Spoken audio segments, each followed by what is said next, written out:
proactive people. Yes, I meant Toastmasters and guests. The election is all over, and they are now back to business with all their scandals and everything. But still, I'm going to ask you to vote. Yes, I'm going to ask you to vote yes on spirituality. Because I want the best in life for all of us. I know we guys are very intelligent, smart, hardworking, inquisitive people working on silicon technology, advancing it for the service of mankind. But we do suffer. We do suffer from a lot of things. And it's all because of our awareness. We are not aware of a lot of things. We are not aware of ourselves. Now let me ask the simple question. Who am I? Let us take a few seconds to think about us and try to answer this. Who am I? If you ask me, I would say, I'm Ambi. No. I'm a system analyst. But if you go to R&D third floor and say system analyst, 50 people will line up. That doesn't uniquely define me. What uniquely defines me is my body. Right? You all know. You all know that He must be dreaming. Ambi is 5 feet 11 inch and he is sort of brown complexion and he has got black hair.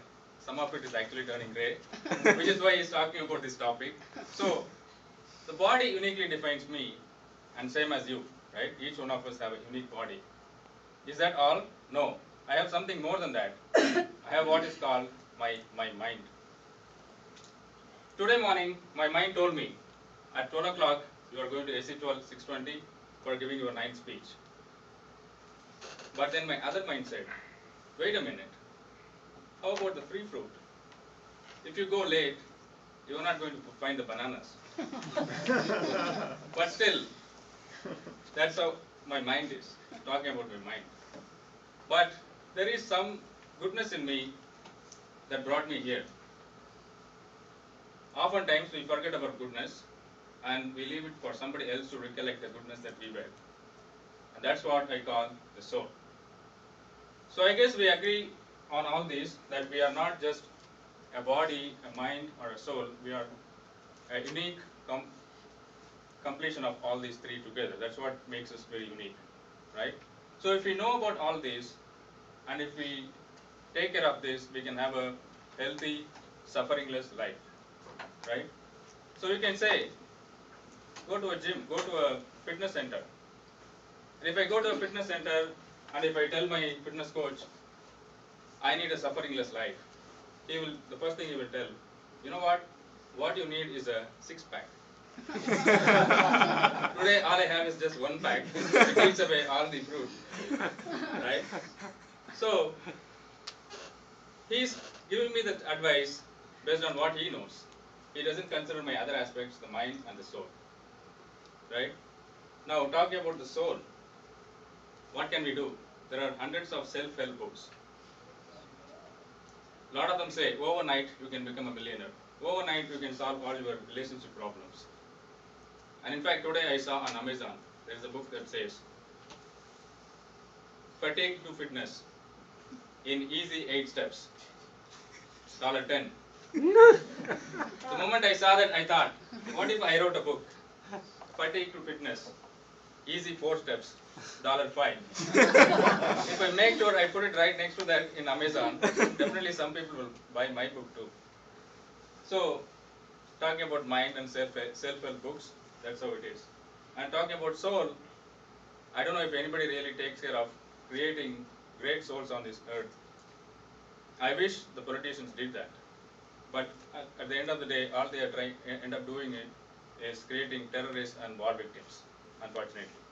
So we need to be aware of this and consider ourselves as three unique combinations, which is body, mind, and soul.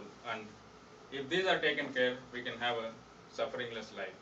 If there is anywhere in the world that they do that, and that is in our spiritual centers. Let's take a look at three of the spiritual centers in the world, and there are much more than that. I'm just going to highlight the church where Christianity is followed, the mosque where Islam is followed, and the temple where Hinduism is followed. This is not all. There are many more, Buddhism, Jainism, and so on. The goodness about all these is they all have books. They have great books which do not change, unlike our self-help books. They have Bible, Quran, and Bhagavad Gita, which is written for years back, and they don't change. And it has changed lives, not our lives, our forefathers and ancestors. And they also have very good prescriptions, which I would call the proactive prescriptions of how we should lead our life.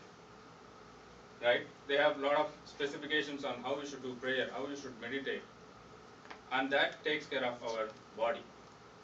And above all, they all have this concept called God, the greatness that is out there. We may not have seen, I don't want to go into that discussion, but at least there is a role model that they talk about, which we can all work towards and help our souls achieve its real goal. So, that is exactly why I want all of us to take to spirituality. But now, let's look at two of those people who really did that. The number one I want to call is Mahatma Gandhi. The thing is, a lot of people got freedom for their countries, but the way he did is very different. His enemy was looking at him and showing the gun right on his head. But this guy said, I am not fighting back with a gun.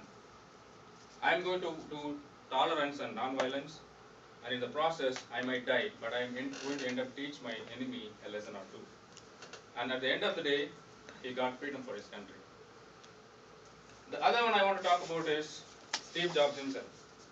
If you look at his biography, he has actually been to India in 1973 in search of spiritual enlightenment, and he came back as a Buddhist. And in fact, he once said in his commemoration speech in Stanford that he walked 7 miles to get the free food from Hare Rama Hare Krishna temple. It was not the food, I would say, in his case, with such an inquisitive brain. I don't think he really went just for food. He went for the knowledge too, is what I believe. So now looking at those people, they made the biggest changes. Now I am going to ask you all guys to also, as leaders, to take to spirituality. Of course, I'm not saying these people are not following. I like these pictures from Facebook. They are following. I wish that they do more of it, and the rest who is not already doing, I request you to take and vote yes on spirituality for your betterment. Thank you. It is spiritual.